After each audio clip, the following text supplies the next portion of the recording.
রাজ্য সরকারের পক্ষ থেকে এবার এলো একটি বড় ঘোষণা। রাজ্যের স্কুল শিক্ষা দপ্তরের পক্ষ থেকে নেওয়া হয়েছে একটি বড় পদক্ষেপ। এবার এলো তরুণের স্বপ্ন প্রকল্পের ট্যাব কিংবা মোবাইলের 10,000 টাকা দেওয়ার ব্যাপারে নেওয়া হলো কঠোর পদক্ষেপ। বন্ধ হবে এই তরুণের স্বপ্ন প্রকল্পের টাকা দেওয়ার প্রক্রিয়া। তাহলে কি এবছর রাজ্য সরকার আর ট্যাব কেনার জন্য টাকা দেবে না? পরবর্তীতে যদি দেয় তাহলে সেটা কবে দেবে? আদৌ দেবে কিনা জানুন আজকের ভিডিওতে।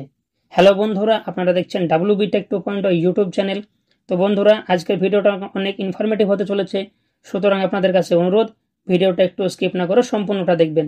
আপনারা যদি আমাদের চ্যানেলে আজকে প্রথম আসেন তাহলে অবশ্যই আমাদের চ্যানেলটি সাবস্ক্রাইব করবেন, পাশে থাকা বেল আইকনে ক্লিক করে নোটিফিকেশন অল সিলেক্ট করে রাখবেন, যাতে করে এরকম ইনফরমেটিভ ভিডিও সবার আগে আপনার কাছে পৌঁছে যায়।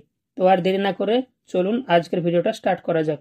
তো বন্ধুরা দেখুন, এখানে বলা হয়েছে দ্বাদশ শ্রেণীর সঙ্গে এবার একাদশ শ্রেণীর ছাত্রছাত্রীদের তরুণের স্বপ্ন প্রকল্পের মাধ্যমে ট্যাব কেনার জন্য 10,000 টাকা গত 5ই সেপ্টেম্বর শিক্ষক দিবসের দিন শিক্ষার্থীদের অ্যাকাউন্টে দেওয়ার কথা ঘোষণা করা হয়েছিল স্কুল শিক্ষা দপ্তরের পক্ষ থেকে। সেই অনুযায়ী তারা প্রস্তুতিও নিয়েছিলেন, কিন্তু একেবারে শেষ পর্যায়ে স্কুল শিক্ষা দপ্তর এই পরিকল্পনা বাতিল করলেন এবং সকল ট্রেজারিগুলিকে টাকা দেওয়ার কাজ স্থগিত রাখার জন্য নির্দেশ দিলেন। অর্থাৎ এবার দ্বাদশ শ্রেণীর সঙ্গে একাদশ শ্রেণীর ছাত্রছাত্রীদের ট্যাব কেনার জন্য 10,000 টাকা তাদের অ্যাকাউন্টে দেওয়ার কথা ছিল, কিন্তু কোনো কারণে স্কুল শিক্ষা দপ্তর এই পরিকল্পনা বাতিল করে। 2021 সালে করোনা মহামারীর সময় অনলাইনের মাধ্যমে পড়াশোনার বিস্তার ঘটানোর উদ্দেশ্যে রাজ্য সরকার ছাত্রছাত্রীদের জন্য মোবাইল বা ট্যাব কেনার জন্য 10,000 টাকা ছাত্রছাত্রীদের ব্যাংক অ্যাকাউন্টে দেওয়ার কথা ঘোষণা করেছিল এবং সরকারের এই প্রকল্পের নাম দেওয়া হয়েছিল তরুণের স্বপ্ন প্রকল্প। অর্থাৎ রাজ্য সরকার তরুণের স্বপ্ন প্রকল্পের মাধ্যমে সকল ছাত্রছাত্রীদের মোবাইল বা ট্যাব কেনার জন্য 10,000 টাকা দেওয়ার কথা ঘোষণা করেছিল। বিগত 3 বছর শুধুমাত্র দ্বাদশ শ্রেণীর ছাত্রছাত্রীদের এই টাকা দেওয়া হয়েছে, কিন্তু এবারের বাজেটে ঘোষণা করা হয়েছে একাদশ ও দ্বাদশ উভয় শ্রেণীর ছাত্রছাত্রীদের মোবাইল বা ট্যাব কেনার জন্য 10,000 টাকা দেওয়ার কথা ঘোষণা করা হয়েছে। এর জন্য রাজ্য সরকার অতিরিক্ত 900 কোটি টাকা বরাদ্দ করেছে। অর্থাৎ বিগত বছরগুলিতে শুধুমাত্র দ্বাদশ শ্রেণীর ছাত্রছাত্রীদের এই টাকা দেওয়া হতো, কিন্তু এবারের বাজেট অনুযায়ী একাদশ ও দ্বাদশ উভয় শ্রেণীর ছাত্রছাত্রীদের এই 10,000 টাকা দেওয়া হবে, যার জন্য আরও অতিরিক্ত 900 কোটি টাকা বরাদ্দ করেছে রাজ্য সরকার। এখানে আরও বলা হয়েছে তরুণের প্রকল্পের টাকা যাতে ছাত্রছাত্রীদের অ্যাকাউন্টে প্রথম সপ্তাহের মধ্যে ঢুকে যায়, তার জন্য স্কুল শিক্ষা দপ্তর গত জুলাই মাস থেকে প্রস্তুতি নিচ্ছেন।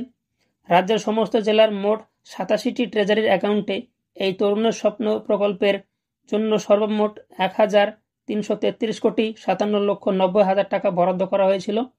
এইসব ট্রেজারিগুলি থেকে ছাত্রছাত্রীদের অ্যাকাউন্টে সরাসরি টাকা দেওয়ার কথা ঘোষণা হয়েছিল গত 5ই সেপ্টেম্বর বৃহস্পতিবার, অর্থাৎ শিক্ষক দিবসের দিন।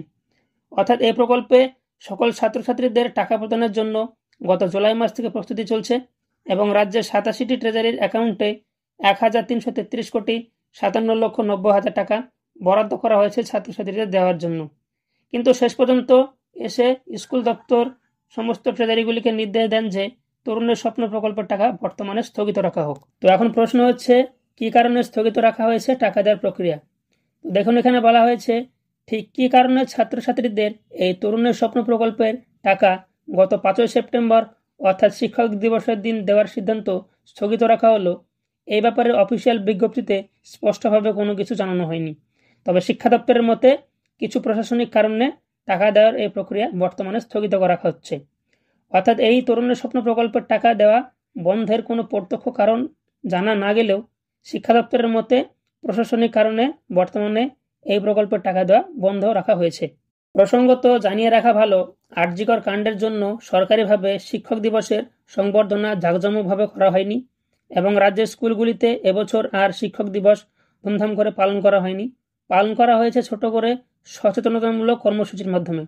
অর্থাৎ বর্তমানে আরজিকর মামলার জেরে রাজ্যের বিশৃঙ্খল পরিস্থিতি সৃষ্টি হয়েছে, যার কারণে শিক্ষক সংবর্ধনা অনুষ্ঠান পালন করা হয়নি। ফলে রাজ্যের স্কুলগুলিতে এবার শিক্ষক দিবস সচেতনতামূলকভাবে পালন করা হয়েছে। তো এখন প্রশ্ন আসতে পারে, কবে দেওয়া হবে এই প্রকল্পের টাকা? তো দেখুন, এখানে বলা হয়েছে যেহেতু গত 5ই সেপ্টেম্বর এই তরুণের স্বপ্ন প্রকল্পের টাকা দেওয়া হয়নি, তাই শিক্ষা দপ্তরের তরফ থেকে তরুণের স্বপ্ন প্রকল্পের টাকা কবে দেওয়া হবে তার তারিখ ঘোষণা করা হবে। এই ব্যাপারে কোনো নতুন আপডেট পেলে আপনাদের সকলকে জানিয়ে দেওয়া হবে, অর্থাৎ পরবর্তীতে এই প্রকল্পের টাকা দেওয়ার তারিখ ঘোষণা করা হবে। তো বন্ধুরা, এই ছিল আজকের ভিডিও।